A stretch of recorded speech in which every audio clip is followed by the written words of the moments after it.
Hello, everybody. Welcome. My name is Christopher Gonzales, and I am the program director here at 10,000 Degrees.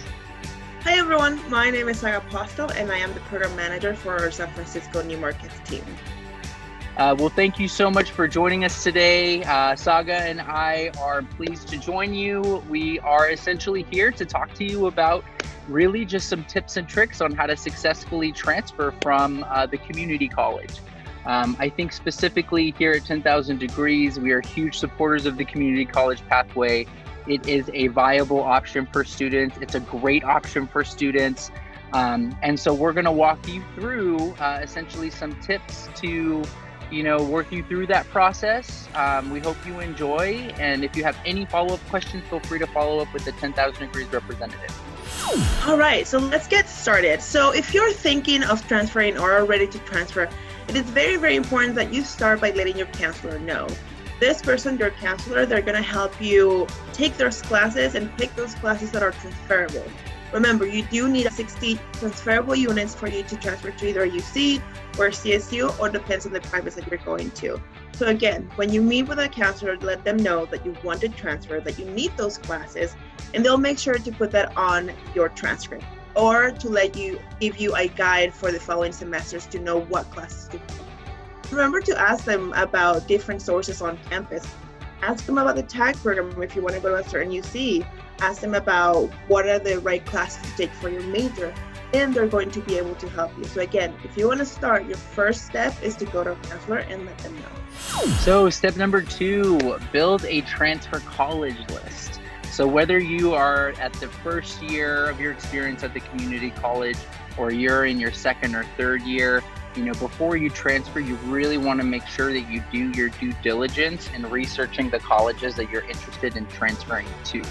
So for us, that means creating a college list of 9 colleges. So essentially 3 reach schools, 3 target schools, and 3 safety schools. And really, when you're doing this research, the first thing you should be looking at is, does it have your major, right? And I think even within that, what are some other things that you're interested in, in attending a college beyond just your major? Things like school size, sports, is it public or private? What's the retention rate? Are they keeping students at that college? And really any other unique features that you feel like will essentially help you determine what your best fit college is going to look like. You're welcome to use our template, which is actually highlighted here on this slide, but really do your due diligence. Think about it and imagine yourself in that setting and if that's going to be the best fit for you. I think just some, tips that we've done here at our organization, and we definitely recommend that we have our students do, is even a simple YouTube search of the actual college campus.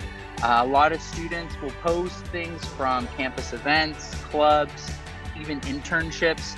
So you'll actually be able to get a student perspective online, which is really, really cool. And I think the other important thing to think about is really, keeping track of your deadlines. Making sure that you know when applications are due, when they open up. Every school is different, and so you definitely don't want to miss out on that opportunity because you missed a deadline. And we also recommend you keep a running Google Sheet or a Google Doc with all of those things so that you can easily access those deadlines on the go. All right, so once you get to the point where you get to apply for colleges, especially if we're talking about the fall of 2021, remember that UCs and CSUs have pretty similar deadlines. It opens November 1st and it closes November 30th. For UCs, you can check their questions. They have about 8 questions. You get to pick 4, and you can check them on their website. So that way you can get ready to write them and then be ready once it opens and then when it closes. And then also check with your local transfer center. You never know if they have extra information that they're able to provide for you and for you and to help you maybe with those questions as well to write them. So again, make sure that you are checking deadlines and you can get ready by just going to the websites and checking them out. So step number 4, reapply for financial aid. I think this is a common misconception we get a lot from students. They think that, essentially your first year of college is the only year that you need to apply for financial aid. That is not the case. And especially for transferring, you want to make sure that you are really applying in the fall, and specifically that you're adding your schools that you're interested in transferring to, not just the schools that you think you're going to get accepted to. You want to put them all on there. Schools are going to need that information to determine, what your financial aid package is going to look like. So the sooner you do that, the better. And again, you're going to reapply for financial aid, whether you're at the community college or at the four-year university, every single year that you're in college. Applications open up October 1st and they close March 2nd. And remember, the two applications that you'll be filing for here in California are either the FAFSA or the California DREAM Act. If you have any questions, feel free to reach out to us around that realm. But again, please reapply for financial aid. All right. So once you get accepted, or once you have applied for UCs and CSUs, make sure you are checking the student portal. Just as you have a student portal at your community college, you are going to have the student portal at your school, whether it's a CSU, UC, or a private.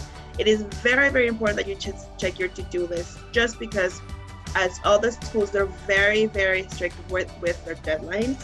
So if they're asking or requesting any document from you, you need to go to your to-do list and see what they're requesting and send them by the deadline that they're giving you. You also need to submit your official transcripts. You're going to need to apply to housing and see what the deadline for the housing portion is. So remember, everything, even after you apply for your college, has a deadline. Housing has a deadline. Any to-do list has a deadline. So make sure you're doing that, so that way you're on top of everything when it comes to applying. You also need to submit your SIR, which is your statement of intent to register, and that's going to be between May and June. So therefore, check the website, see what date deadline they have, and that's mostly for UCs and CSUs. Privates, definitely check their website to see when their SIR is. And also, by going to the transferring office, which I've mentioned before, they're going to be able to provide more information on this as well. Step number 6, and really even going off of, your student portal, there's going to be an option in there for you to review your financial aid award letter when it's ready. Financial aid award letters essentially are letters that the school will be sending you, most often than not electronically, that are going to break down the cost of attendance and also how much money they're going to be offering you for you to attend that school. It's something really, really important to consider when you're thinking about items and factors in deciding on a college. You really want to think about the cost, and not only the cost of the 1 year you're going to be attending in your first year, but really the entire time that you'll actually be attending that university. So really think about it, pay close attention, on your financial aid award letter on what is free money versus what, you're going to have to pay back, so loans. But really sit down with your family, crunch some numbers, and kind of shop around.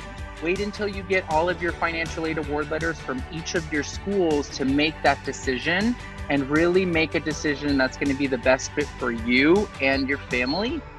Those conversations, are really, really important, and you definitely want to think of things beyond just the actual tuition, things like fees, room and board, books and supplies, personal expenses, transportation expenses, all of those things, because aside from just the classes that you'll be paying for, especially if you're going to be living on campus, you want to make sure that you're setting yourself up for success and being realistic in what you're going to actually be spending your money on. Chris and I also went to community college, and we have gathered a lot of tips about your first year at a four-year school. So when it comes to transferring, don't overdo it. Definitely take a class that's fun, like I always did, and I'm sure Chris did as well.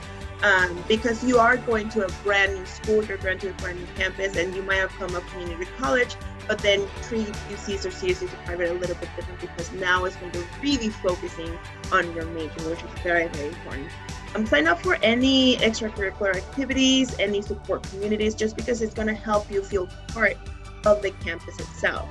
And so with that, you're going to get to meet new people, new friends, and just get to have that experience of this new environment you are going to. Make sure you're also checking with your academic counselor. It is very, very important, whether it is 1 time a month or 3 times per semester, that is up to you, but you are checking in with them, because again, they're the ones that's going to help you decide what classes you're going to take each semester, which is something that you want to be able to have in advance, so that way you can sign up for classes the following semester. Reapply for financial aid. It is very, very, very important to do that. And then prepare for your class registration date. I will recommend adding all these deadlines onto your Google Calendar or another calendar that you might use, just because it's going to help you stay on track and see what is that you have to do for next semester. Advocate for yourself. It's very important to let your teacher, your professor, your counselor know what are your thoughts on certain things, especially when it has to do with your classes and you graduating. You want to make sure that you're very, very clear on all the steps that you need to take prior to graduating, which is, that's what you're here for, right? And so make sure you do all of this, if not more. All right, so that is the end of our presentation. We want to thank you all for joining us today. I think, again, to reiterate Saga's point, we are both a product of the community college system. We had fantastic experiences, and frankly, I feel like as a first generation, college graduate in my family, it really prepared me for what was next. I got to save money, and I think additionally, I feel like I'm better prepared now than I was when I started.